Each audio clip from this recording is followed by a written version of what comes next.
नमस्कार बच्चों, आज हम हिंदी व्याकरण में रचना के आधार पर वाक्य रूपांतरण के बारे में पढ़ेंगे। रचना के आधार पर वाक्य रूपांतरण के बारे में पढ़ने से पहले हम समझेंगे वाक्य के बारे में। हालांकि वाक्य, शब्द और वर्ण ये क्या होते हैं, ये हमने पदबंध वाले चैप्टर में समझ चुके थे। इसको हमने अच्छे से पदबंध वाले चैप्टर में समझा था। फिर भी वाक्य की रचना के आधार पर जो वाक्य रूपांतरण, वाक्यों का रूपांतरण का अर्थ होता है परिवर्तन करना, वाक्यों को बदलना। तो उसमें हमें वाक्य की आवश्यकता होती है। तो एक बार फिर हम यहाँ पर वाक्य के बारे में देखेंगे कि वाक्य क्या होता है। तो बच्चों, वाक्य किसे कहते हैं? वाक्य जो है सार्थक शब्दों का वह व्यवस्थित समूह जिसमें पूरा अपेक्षित आशय स्पष्ट हो, वह वाक्य कहलाता है। अर्थात शब्दों के सार्थक समूह को वाक्य कहते हैं। ये इसकी सरल परिभाषा है। अब सार्थक शब्दों का व्यवस्थित समूह व्यवस्थित होना चाहिए। अब इसमें हम यहाँ पर पदक्रम के बारे में इसके बारे में बात करें तो उसमें समझ में आएगा। तो व्यवस्थित समूह होना चाहिए और अपेक्षित आशय, अपेक्षित मतलब हम क्या चाहते हैं उस वाक्य से, वह स्पष्ट हो जाना चाहिए। उसे हम क्या कहते हैं? वाक्य कहते हैं। क्या होता है कि हम अपने भावों या विचारों को प्रकट करने के लिए वाक्य का प्रयोग करते हैं। यदि शब्द भाषा की लघुत्तम यानी छोटी इकाई है तो वाक्य क्या है? उसका विकसित रूप होता है, जिसके माध्यम से वक्ता यानी होता है बोलने वाला, जिसके माध्यम से वक्ता बोलकर या लिखकर अपने भावों व विचारों को श्रोता यानी सुनने वाले के सामने प्रकट करता है।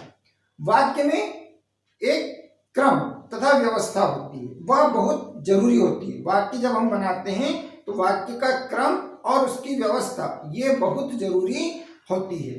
उससे क्या होता है? उससे भाषा में स्पष्टता आती है, वाक्य हमारा स्पष्ट होता है।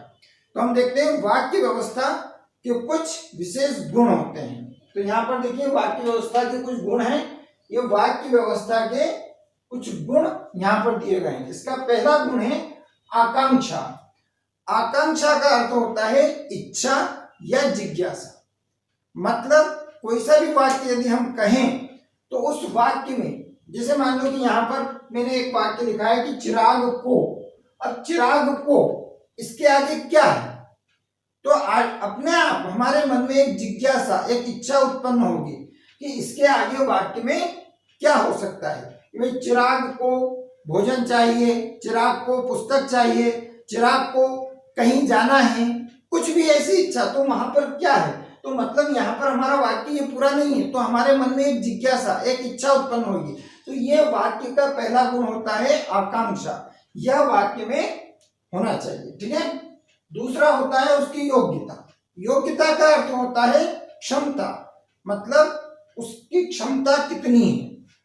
पदों के अर्थ का ज्ञान कराने की क्षमता, कि वाक्य में जितने भी पद होते हैं, हमने क्या शब्द होते हैं और शब्द का जब हम वाक्य में प्रयोग कर लेते हैं तो क्या कहलाते हैं? वो पद कहलाते हैं। तो पदों के अर्थ का ज्ञान कराने की क्षमता उस वाक्य में होना चाहिए। उस वाक्य में जो पद आए हैं उनमें होना चाहिए। तो योग्यता क्या होती है? क्षमता। कि पदों के अर्थ का ज्ञान कराने की क्षमता को योग्यता कहते हैं। अब जैसे यहाँ पर एक वाक्य लिखा हुआ है कि बच्चा घास खाता है, तो यह आपको एक परिचय कराएगा, यह अर्थ देता है। अब वो अर्थ क्या है कि आपके दिमाग में एक ऐसी योग्यता, एक क्षमता बन गई कि बच्चा घास नहीं खा सकता है, तो इसको आप समझ चुके हो। ये एक योग्यता है कि हमें इसका अर्थ प्रदान करने की योग्यता इस वाक्य में है। और क्या अर्थ निकला उसका? कि बच्चा घास खाता है, पर हम जानते हैं कि बच्चा घास नहीं खाता है ना। उसकी जगह हमने लिखा कि बच्चा आम खाता है, तो हम इसका ये सही अर्थ निकले। बाकी योग्यता दोनों में है, इसमें भी है, इसमें भी। ये भी अर्थ बताता है, ये भी अर्थ बताता है, पर ये क्या बताता है कि बच्चा घास नहीं खा सकता है, और ये क्या बताता है कि बच्चा आम खाता है। ये दोनों वाक्य में योग्यता है। इस तरीके से वाक्य में योग्यता होना जरूरी है। तीसरा होता है निकटता। जब हम वाक्य को का उच्चारण करते हैं, वाक्य को जब हम बोलते हैं, तो उसमें जो पद क्रम है, पद जो है उनमें निकटता, इन्हें ज्यादा दूरी नहीं होना चाहिए, निकटता होनी चाहिए जितनी आवश्यक हो। जैसे यहाँ पर हमने कहा मीरा की गुड़िया, और गुड़िया के बाद हम रुक गए, मीरा की गुड़िया, खड़े हो गए। अब उसके बाद हमने 2 मिनट 3 मिनट बाद बोला कि टूट गई है, तो वाक्य का अर्थ बीच में कट हो जाएगा, टूट जाएगा कि हम क्या कहना चाहते हैं। तो इसलिए उसके जो वाक्य के जो पद हैं, पदों का के उच्चारण में निकटता होनी चाहिए। जैसे कि मीरा की गुड़िया टूट गई है, मीरा की गुड़िया टूट गई, ये निकटता है। मीरा की गुड़िया, और फिर रुक गए, हम खड़े हो गए, फिर बोला टूट गई है, तो ये वाक्य में दूरी आ जाएगी, यहाँ पर निकटता नहीं होगी। तो ये निकटता भी होनी चाहिए। सबसे बड़ा और विशेष महत्व होता है पद क्रम का। वाक्य में जो पद क्रम होते हैं उनमें कभी गलती नहीं होना चाहिए, है ना। तो पद क्रम का मतलब होता है निश्चित क्रम। वाक्य बनाते समय एक निश्चित क्रम होता है, उस क्रम को हमको ध्यान में रखना चाहिए। जैसे यहाँ पर हमने कहा एक वाक्य में कि काट है प्रिया रही फल। अब यहाँ पर पद क्रम नहीं है, इसलिए वाक्य का अर्थ स्पष्ट नहीं होगा। पर इसी वाक्य को हमने लिखा कि प्रिया फल काट रही है, तो यहाँ पर स्पष्ट हो गया कि प्रिया क्या कर रही है। तो वाक्य का एक सामान्य पद क्रम होता है, और वो क्या है, कर्ता, कर्म और क्रिया।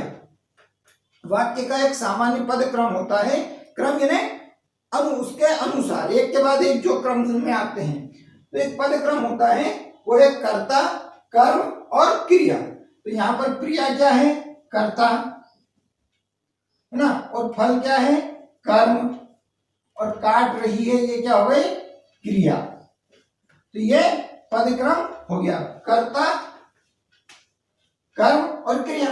पर इसमें क्या है, काट है, ये क्रिया पहले आ गई, कर्ता बीच में आ गया, और ये कर्म बाद में आ गया, तो वाक्य का पद क्रम सही नहीं है। तो पद क्रम का ध्यान रखना अनिवार्य है। तो वाक्य का पद क्रम सही पद क्रम है कर्ता, कर्म और क्रिया। और अगर किसी वाक्य में कर्म नहीं होता है, मान लो कि कर्म नहीं, बहुत सारे वाक्य होते हैं जिसमें कर्म नहीं होता है, तो कर्ता और क्रिया, कर्ता के बाद क्रिया आती है, ठीक है। अगला जिसका गुण होता है अन्वय। अन्वय का अर्थ होता है एक रूपता, मेल। वाक्य में एक रूपता होनी चाहिए। एक रूपता किसी लिंग, वचन और क्रिया आदि के अनुसार वाक्य होना चाहिए।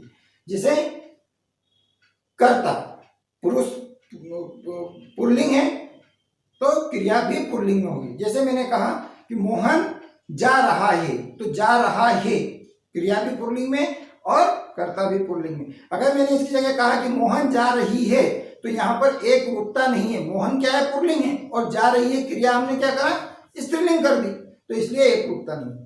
उसी प्रकार वचन में भी एक रूपता होनी चाहिए कि वे यहाँ बैठा है। अब वे यहाँ बैठा है, तो वे तो क्या बहुवचन है, और बैठा है क्रिया एक वचन लगा दी हमने, तो ये एक रूपता नहीं है। क्या लिखेंगे हम, वे यहाँ बैठे हैं, बहुवचन में क्रिया होगी। तो इस तरीके से वाक्य में एक रूपता होनी चाहिए, यह भी वाक्य का एक गुण होता है। ये थे वाक्य के विशेष गुण, जिनको वाक्य बनाते समय हमको ध्यान में रखना चाहिए।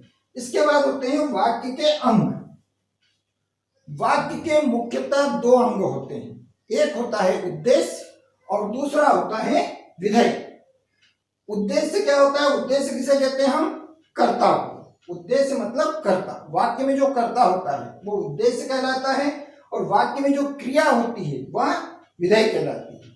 अब उद्देश्य क्या होता है कि जिसके बारे में कुछ कहा जा रहा हो, वाक्य में जिसके बारे में कहा जाता है, जिसके बारे में बात की जाती है, वो क्या कहलाता है, उद्देश्य कहलाता है ना। जिसके बारे में कुछ कहा जा रहा हो वो उद्देश्य कहलाता है। और जो उद्देश्य के बारे में कहता है उसे क्या कहते हैं, विधेय। जो उद्देश्य के बारे में कहता है उसे विधेय अर्थात क्रिया। तो उद्देश्य क्या होता है, कर्ता। जैसे ये वाक्य है, सुमित साइकिल चला रहा है, तो यहाँ पर किसके बारे में बात की गई, सुमित के बारे में। तो सुमित क्या हुआ यहाँ पर, उद्देश्य,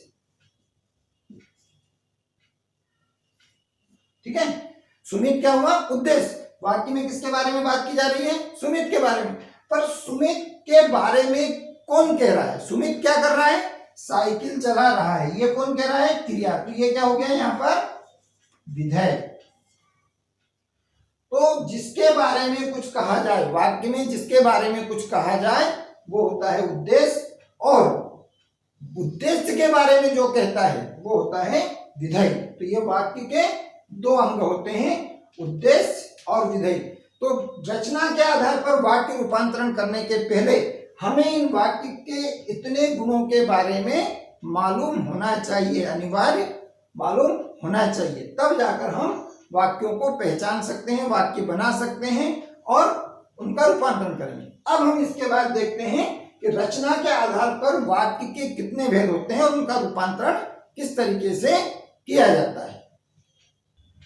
तो बच्चों अब हम देखते हैं रचना के आधार पर वाक्य के भेद। रचना के आधार पर वाक्य के 3 भेद होते हैं। रचना के आधार पर वाक्य कितने भेद होते हैं? 3 भेद होते हैं।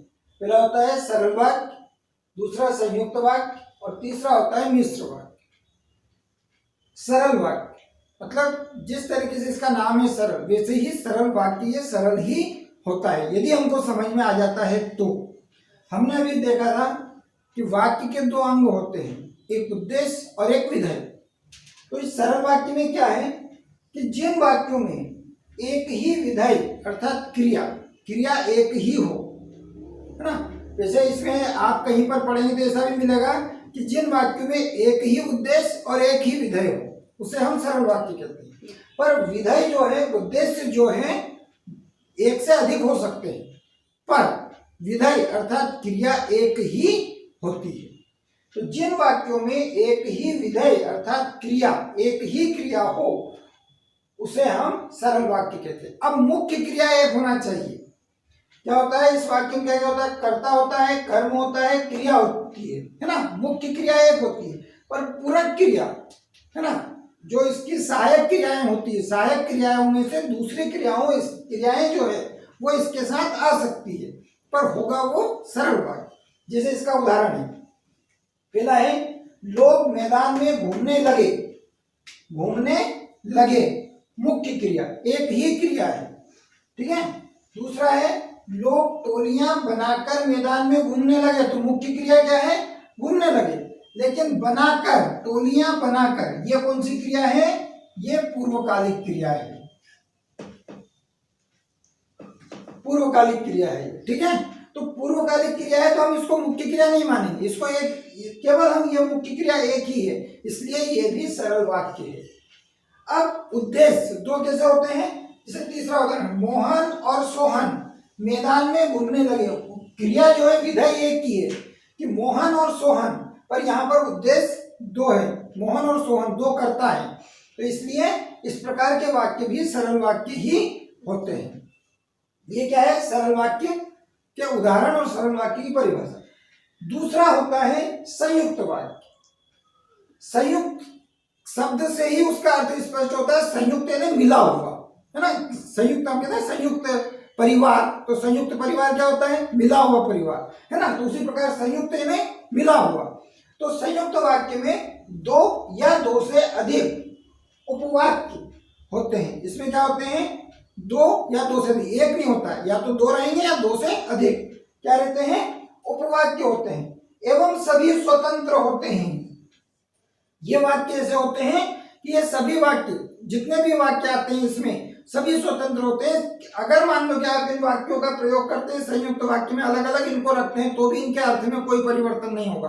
3 उपवाक्य हैं तो तीनों का अर्थ अलग अलग अपनी जगह स्पष्ट होगा, ठीक है। तो ये स्वतंत्र होते हैं, अर्थात ये किसी आश्रित वाक्य पर निर्भर नहीं रहते हैं, इनके साथ कोई आश्रित उपवाक्य नहीं होता है, किसी के सहारे नहीं होते हैं ये। अब इनकी पहचान, ये उपवाक्य समानाधिकरण योजक शब्दों से जुड़े होते हैं। योजक शब्द 2 प्रकार के होते हैं, समानाधिकरण और व्याधिकरण। तो संयुक्त वाक्य में जो है योजक शब्द आते हैं वो समानाधिकरण योजक शब्द से ये जुड़े हुए होते हैं। 2 वाक्य हैं, दोनों वाक्यों का एक वाक्य बनाने के लिए उसको हमको जोड़ना पड़ेगा। तो ये समानाधिकरण योजक शब्द कौन कौन से होते हैं? और, एवं, तथा, या, अथवा, इसलिए, अतः, फिर, भी, तो, नहीं तो, किंतु, परंतु, लेकिन, क्योंकि आदि। ये इतने शब्द हैं जो इन वाक्यों को जोड़ने के लिए हमें उपयोग में आते हैं। अब इसका एक उदाहरण है, जैसे मुझे बुखार था इसलिए। इसलिए क्या है यहाँ पर? यह समानाधिकरण योजक शब्द है। मुझे बुखार था इसलिए मैं विद्यालय नहीं जा सका। अब दोनों वाक्य स्वतंत्र हैं। ये यहाँ से यहाँ तक एक वाक्य है, ये स्वतंत्र है। मैंने बोला मुझे बुखार था, वाक्य में कोई अर्थ था, बुखार था इसका अर्थ निकलता है कि मुझे बुखार था, इसका कोई अर्थ में परिवर्तन नहीं आता। या मैं कहूं कि मैं विद्यालय नहीं जा सका, मैं विद्यालय नहीं जा सका, ये भी एक वाक्य है और स्वतंत्र वाक्य, उसका अर्थ स्पष्ट होता है। इसलिए ये स्वतंत्र वाक्य होते हैं और इनको संयुक्त वाक्य बनाने के लिए समानाधिकरण योजक शब्दों से इनको जोड़ा जाता है। ये हुआ इसका उदाहरण। तीसरा होता है मिश्र वाक्य। मिश्र यानी मिला हुआ, है ना। मिश्र का अर्थ क्या होता है? मिला हुआ। वे वाक्य जिनमें एक प्रधान यानी होता है मुख्य, वे वाक्य जिनमें एक प्रधान अर्थात मुख्य वाक्य होता है तथा एक या एक से अधिक उपवाक्य उस पर आश्रित रहते हैं। होते तो सभी उपवाक्य इसमें, पर एक जो उपवाक्य होता है वो मुख्य माना जाता है इसमें, है ना। जैसे मान लो कि एक समूह है आपका, उस समूह में किसी एक को मुख्य बना दिया, उसी प्रकार इसमें भी सभी होते हैं उपवाक्य, पर एक उपवाक्य मुख्य माना जाता है जिसमें मुख्य क्रिया होती है, और बाकी जो इस उपवाक्य होते हैं वो इस वाक्य पर आश्रित रहते हैं। आश्रित मतलब सहारे से, इसके सहारे से उनका अर्थ निकलता है। उपवाक्य इस पर आश्रित होते हैं, उन्हें हम मिश्र वाक्य कहते हैं। ये वाक्य जो हैं ये कौन से शब्दों से जुड़े होते हैं? ये व्याधिकरण योजक शब्द जो होते हैं उनसे जुड़े हुए होते हैं, और वे हैं कि, क्योंकि, जिसमें, जिसने, जिन्हें, जो, जिसको, जहां, जब, तब, तो, अगर, यदि आदि व्याधिकरण योजक शब्द होते हैं, उनसे ये शब्द जुड़े हुए होते हैं। क्योंकि जो है इसमें भी आता है और इसमें भी आता है, संयुक्त में भी आता है, दोनों में प्रयोग किया जाता है इसका, ठीक है। इसका ध्यान रखेंगे।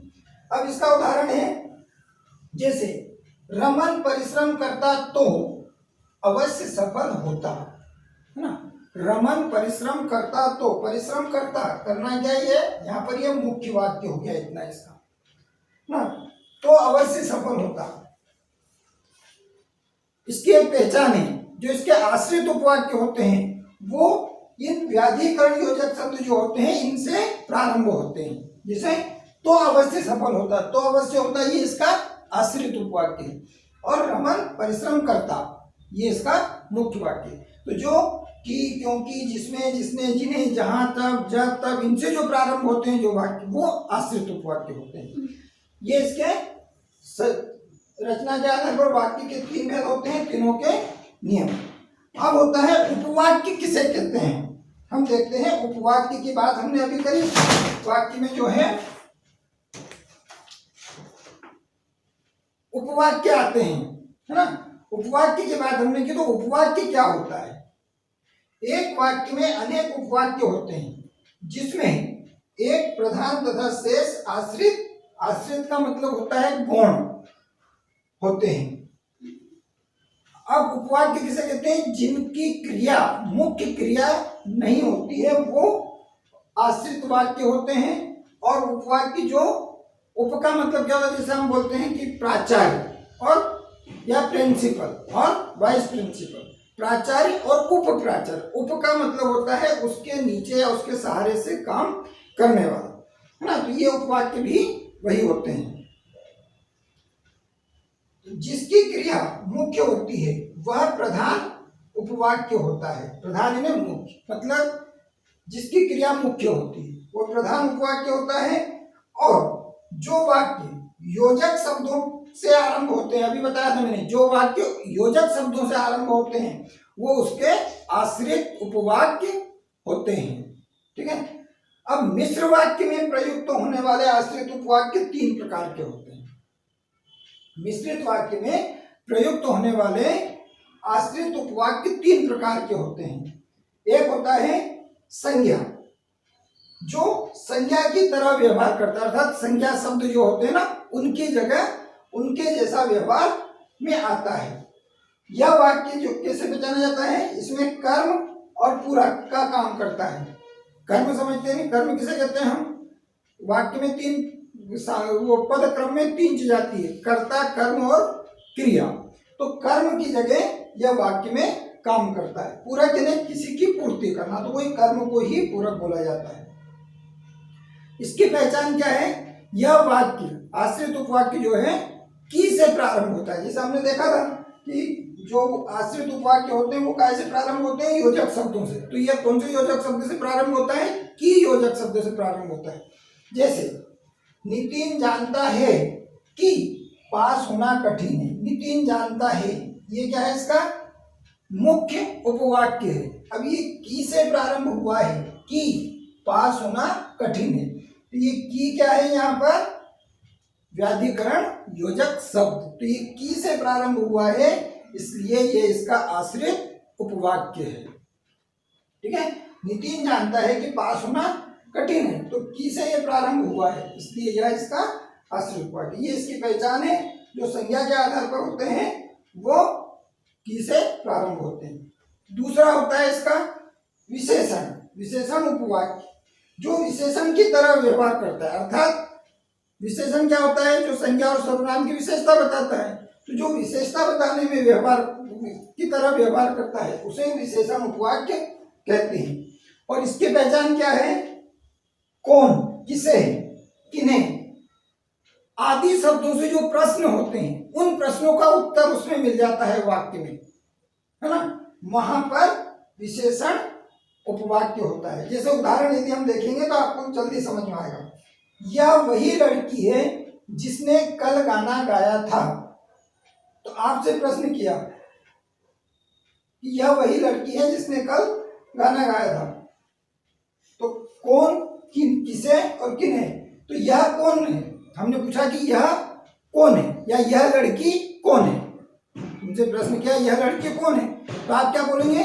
यह वही लड़की है जिसने कल गाना गाया था, है ना इसका उत्तर। तो कौन, किसे और किन्हें आदि प्रश्नों का उत्तर जिस वाक्य में मिलता हो उसे हम विशेषण उपवाक्य कहते हैं। और ये कहां से इसकी पहचान क्या है? यह जिसने से प्रारंभ होता है। ठीक है, जिसने, जिन्हें, है ना, जो ऐसे शब्दों से प्रारंभ होता है, इसे वाक्य को हम विशेषण उपवाक्य कहते हैं। उपवाक्य का अगला भेद होता है क्रिया विशेषण उपवाक्य। क्रिया विशेषण का मतलब आप समझते हैं जो क्रिया की विशेषता बताता है। मुख्य उपवाक्य की क्रिया के संबंध में, तो क्या होता है मिश्र वाक्य में जो भी उपवाक्य होते हैं उसमें एक मुख्य उपवाक्य होता है और बाकी आश्रित उपवाक्य होते हैं। तो मुख्य उपवाक्य की क्रिया के संबंध में सूचना देने वाला यानी कि क्रिया विशेषण की तरह काम करने वाला, मुख्य वाक्य की क्रिया के संबंध में सूचना देने वाला क्या होता है? क्रिया विशेषण उपवाक्य होता है। अब वो कैसे? उदाहरण में देखते हैं। और ये कितने प्रकार के होते हैं? 5 प्रकार के होते हैं। क्रिया विशेषण अलग अलग प्रकार के होते हैं। क्रिया विशेषण कालवाची, स्थानवाची, रीतिवाचक, परिमाणवाचक, है ना, और कारणवाचक। इस तरीके से क्रिया विशेषण भी अलग अलग प्रकार के होते हैं। उसी तरीके से ये उपवाक्य भी अलग अलग प्रकार के होते हैं। तो इसमें पहला है कालवाची, है ना। कालवाची में कैसे होता है? इससे इसका उदाहरण है बेटी रो रही थी तब मैं सो रही थी। अब यहाँ क्या है? मुख्य उपवाक्य की क्रिया के संबंध में सूचना देना। तो मुख्य उपवाक्य कौन सा है? बेटी रो रही थी। अब इसके बारे में ये सूचना दे रहा है कि जब ये रो रही थी तब ये क्या कर रही थी? तो इसने बताया कि ये रो रही थी जब ये सो रही थी। इसने इसके बारे में सूचना दी, है ना।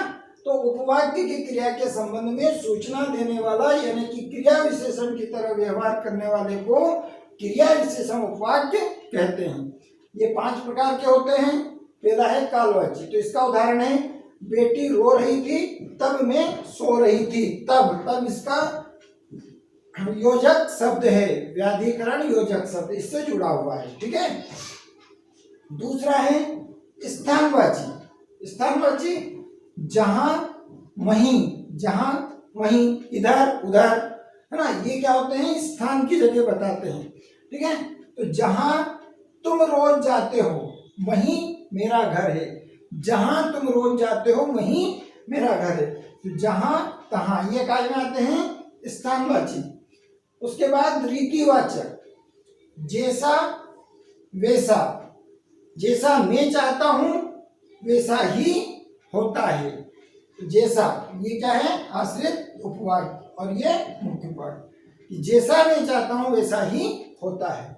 परिमाणवाचक, जितना उतना, जितना तुम दौड़ोगे उतना ही तुम्हारा शरीर स्वस्थ होगा। जितना उतना, ये क्या है, परिमाणवाचक। परिमाण ने तुलना करना। फिर कारणवाची, कार्य कारणवाची, कारण बताना, कारण बताते हुए, है ना, कि वह पढ़ेगा जरूर, वह पढ़ेंगे जरूर क्योंकि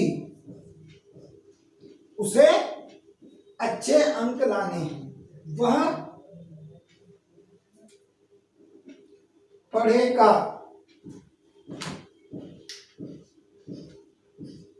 वह पढ़ेगा जरूर क्योंकि उसे अच्छे अंक लाने हैं।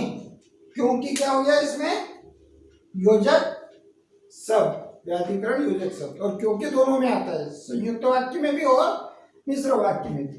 तो ये थे उपवाक्य, मिश्र वाक्य के उपवाक्य, जिनके द्वारा हमने इनके उपवाक्य को समझा और इनके उदाहरण को, मिश्र वाक्य के उदाहरण को देखा। अब मुख्य बात कि हमको देखना क्या है, रचना के आधार पर वाक्य रूपांतरण, वाक्य का रूपांतरण कैसे किया जाता है। अभी तक तो हमने किसके बारे में समझा, वाक्य के बारे में, कि वाक्य क्या होते हैं, है ना। अब हमको समझना है वाक्य रूपांतरण, और मुख्य बात हमारे लिए यही है। वाक्य की पहचान अभी तक हमने देखी, एग्जाम में जो पूछा जाता है, परीक्षा में जो पूछा जाता है, वाक्य रूपांतरण के लिए ही अधिकांश पूछा जाता है। तो जैसे यहाँ पर ये वाक्य है, पहला वाक्य, वाक्य रूपांतरण के बारे में बात करेंगे हम। तो पहला वाक्य है, मैं मंदिर जाकर भजन भी सुनूंगा, है ना। अब मैं मंदिर जाकर भजन भी सुनूंगा, इसको सरल वाक्य से संयुक्त वाक्य में बदलना है। यहाँ पर तो मैंने बताया कि ये सरल वाक्य है तो संयुक्त में बदलना है, वहां केवल इतना ही आपको लिखा हुआ आएगा कि संयुक्त में परिवर्तित करना है। इसको आपको पहचानना है कि ये सरल है, मिश्र है, कि कौन सा वाक्य है। ठीक है। तो इसकी पहचान कैसे है, कौन सा है सरल वाक्य, कैसे है ये, क्योंकि इसमें क्रिया जो है एक ही है, मुख्य क्रिया है सुनूंगा। जाकर, जाना क्रिया है लेकिन उसमें कर लगा है, इसलिए ये पूर्वकालिक क्रिया है, मुख्य क्रिया नहीं है, इसलिए सुनूंगा इसकी मुख्य क्रिया है, इसमें विधेय एक ही है। ठीक है, इसलिए ये सरल वाक्य। इसको संयुक्त वाक्य में परिवर्तित करना है। तो संयुक्त वाक्य की परिभाषा हमने अभी देखी थी कि संयुक्त वाक्य में दो स्वतंत्र उपवाक्य होते हैं और वे समानाधिकरण योजक चिन्ह और तथा ना, इसलिए, पर, लेकिन, किंतु, परंतु इनसे जुड़े हुए होते हैं। तो हम क्या कोशिश करेंगे, पहले इसमें से दो वाक्य, स्वतंत्र वाक्य अलग अलग बनाएंगे।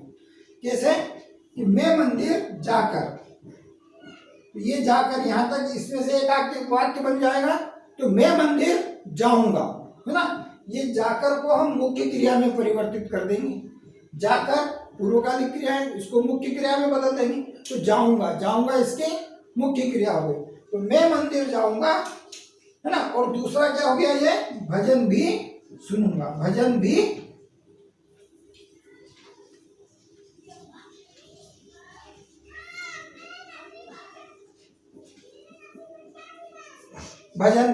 सुनूंगा, है ना। तो ये दूसरा वाक्य वैसा का वैसा ऐसा आ जाएगा। बीच में क्या है, तथा, या इसकी जगह हम और भी जोड़ सकते हैं। मैं मंदिर जाऊंगा तथा भजन भी सुनूंगा, मैं मंदिर जाऊंगा और भजन भी सुनूंगा। ये क्या, कौन सा वाक्य हो गया इसका, संयुक्त वाक्य, संयुक्त वाक्य में। अब यही वाक्य यदि आपको बोलता है कि इसको मिश्र वाक्य में परिवर्तित कीजिए, तो मिश्र वाक्य में क्या होता है?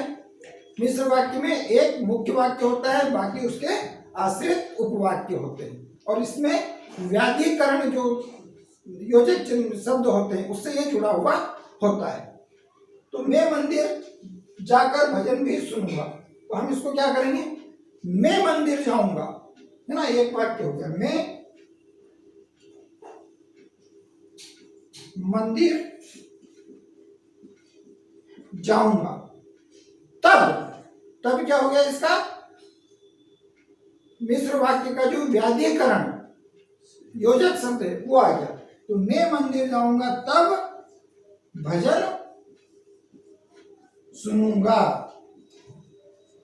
अब यहां पर भी शब्द को हटा देंगे, मैं मंदिर जाऊंगा तब भजन सुनूंगा, या तब भजन भी सुनूंगा, भी हो सकता है, कोई दिक्कत नहीं। ठीक है, तो इस तरीके से हम इसको सरल वाक्य को संयुक्त वाक्य में और इसको सरल वाक्य को मिश्र वाक्य में बदल सकते हैं। और अगर आपको ये दिया हुआ है मिश्र वाक्य कि मैं मंदिर जाऊंगा तब भजन भी सुनूंगा, इसको संयुक्त में बदलना है, तो मैं मंदिर जाऊंगा और भजन भी सुनूंगा, संयुक्त हो गया। संयुक्त में दिया है और सरल बनाना है कि मैं मंदिर जाऊंगा और भजन भी सुनूंगा, तो आपको क्या करना है? सरल बनाने के लिए ये जो दोनों मुख्य क्रिया है इनको पूर्वकालिक क्रिया में बदलना है, और ये जो योजक शब्द हैं इनको हटाना है। तो क्या हो जाएगा? मैं मंदिर जाकर, इसके पूर्वकालिक क्रिया जाऊंगा जाकर, मैं मंदिर जाकर, इनको हटा दिया, भजन भी सुनूंगा, सरल वाक्य हो। ठीक है, अगला वाक्य है सच्चा व्यक्ति सफल होता है। इसको सरल से मिश्र वाक्य में परिवर्तित करना है। तो मिश्र वाक्य क्या होता है?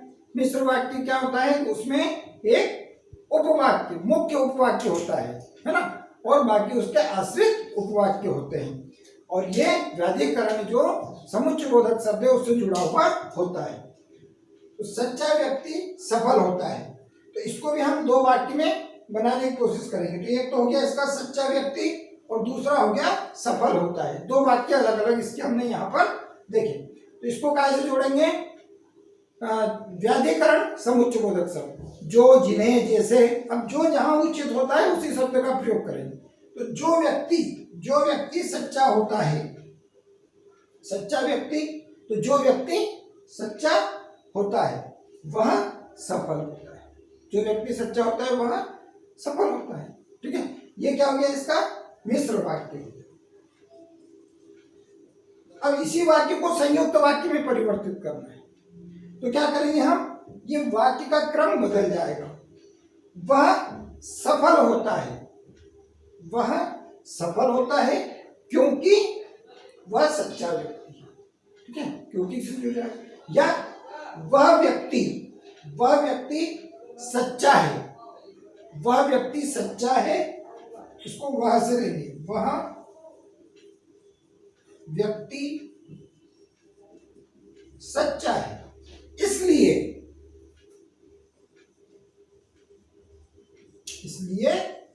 सफल होता है।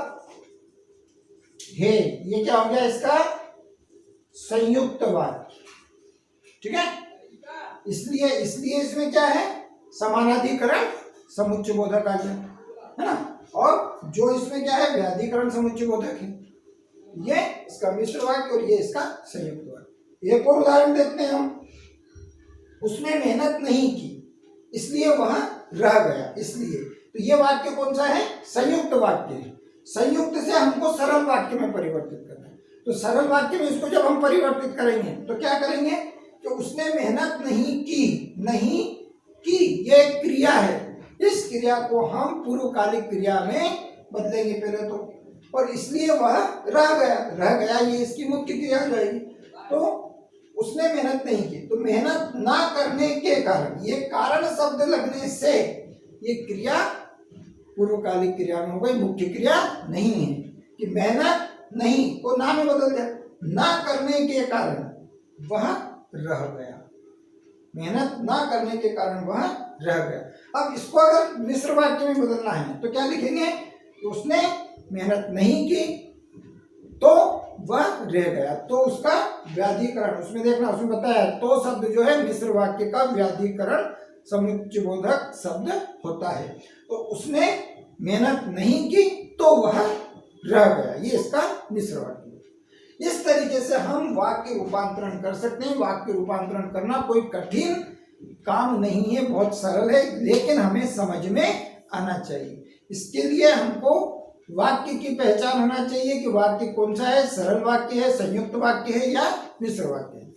और सरल वाक्य में ध्यान रखना है आपको कि एक ही उद्देश्य एक ही विधेय, या उद्देश्य दो हो सकते हैं पर विधेय एक ही होता है, वो सरल वाक्य होता है। उसके बाद में संयुक्त वाक्य में आपके उसके जो समानाधिकरण समुच्चयबोधक शब्द होते हैं उनसे संयुक्त वाक्य बनता है, ये आपको ध्यान रखना है। और मिश्र वाक्य में व्याधिकरण के जो समुच्चयबोधक शब्द हैं उनको जोड़कर हम वाक्य बनाते हैं। अगर इन बातों को आपने ध्यान में रखा तो आप वाक्य रूपांतरण में गलती नहीं कर सकते। ठीक है, ये थे रचना के आधार पर वाक्य का रूपांतरण। मुझे उम्मीद है कि ये आपको समझ में आए होंगे, इसे आप अच्छी तरीके से देखेंगे और समझेंगे। फिर हम अगले एक वीडियो में मिलेंगे एक नए शीर्षक के साथ। तब तक के लिए धन्यवाद।